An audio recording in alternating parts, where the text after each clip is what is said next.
अब आए पार्ट 2, रिक्त स्थानों की पूर्ति करें। सरल उत्तक कैसा है? सरल उत्तक कैसा है, किस प्रकार का? तो सरल उत्तक जो है ऐसा उत्तक है जो एक ही प्रकार की कोशिका से बना होता है।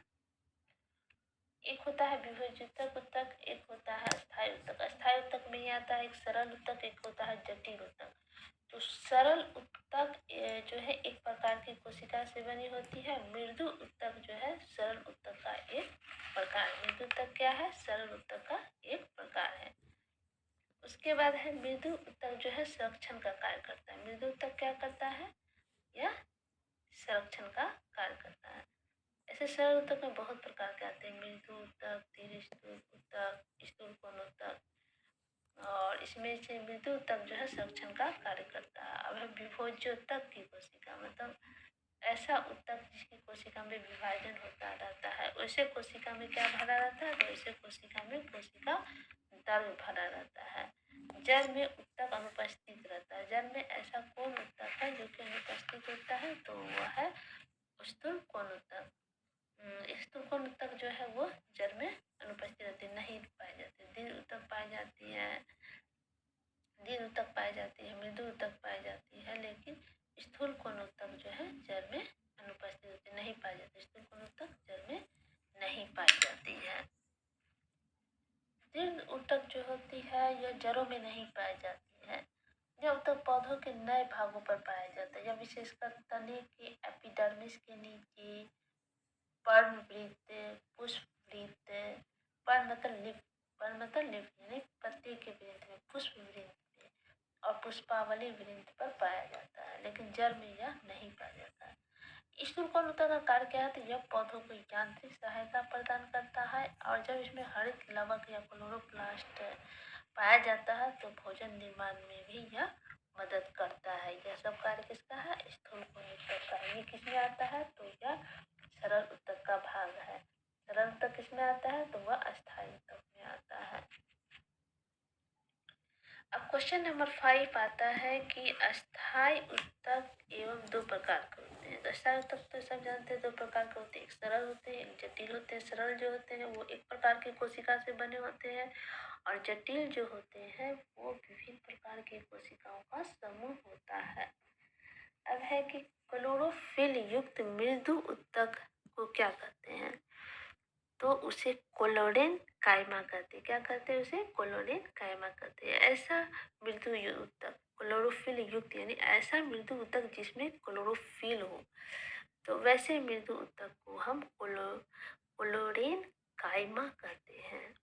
अब है उत्तक कोशिका, ऐसी कौन उत्तक की कोशिका है जो कि मृत होती है? तो वह है दीर्घ उत्तक। दीर्घ उत्तक की कोशिका भित्ति इतनी मजबूत होती है, इतनी कड़ी होती है कि यह मृत होती है।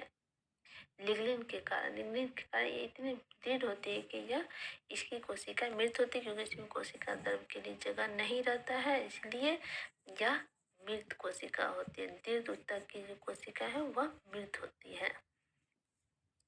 क्वेश्चन नंबर 8 है रेशेदार पौधों में क्या प्रचुर मात्रा में पाई जाती है? तो रेशेदार पौधों में दीर्घ उत्तक, कौन उत्तक? दीर्घ उत्तक जो है प्रचुर मात्रा में पाया जाता है। जाइलम एवं फ्लोएम उत्तक के उदाहरण, मतलब जाइलम एवं फ्लोएम जटिल उत्तक के उदाहरण, सरल के नहीं है। ये विभिन्न प्रकार की कोशिका से बनती है। जाइलम के विचार कोशिका, फ्लोएम के विचार कोशिका, तो विभिन्न प्रकार कोशिका से बने होते हैं, इसलिए यह जटिल उत्तक के उदाहरण है। अब वाहिनिकाय एवं वाहिकाय किसके तत्व हैं? तो यह जाइलम के तत्व है। वाहिनिकाय एवं वाहिकाय फ्लोएम के नहीं है, फ्लोएम के तो सह कोशिकाएं हैं।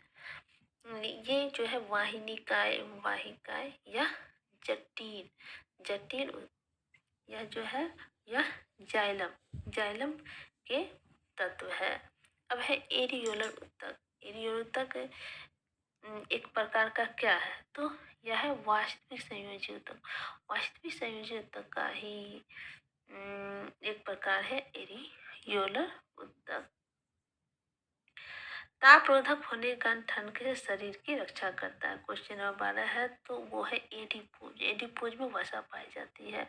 तो पूछ या कहिए वसा संयोजी ऊतक या तापरोधक होने के कारण ठंड से हमारे शरीर की सुरक्षा करता है। उसके बाद क्वेश्चन नंबर 13 है कि एक तरल संयोजी ऊतक है, तो उसका आंसर होगा रक्त।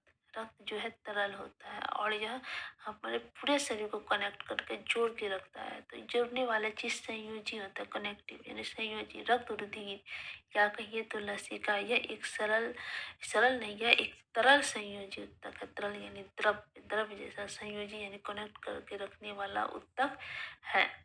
अब क्वेश्चन नंबर 14 है मांसपेशी को अस्थि से जोड़ने, मांसपेशी हम लोग का जो है मांसपेशी यानी मसल, अस्थि यानी बोन यानी हड्डी से जोड़ने वाले जो श्वेत तंतु में जुड़कर जो श्वेत तंतु में ऊतक है वह क्या कहलाता है? तो वह टेंडन कहलाता है। क्या कहलाता है? तो वह टेंडन।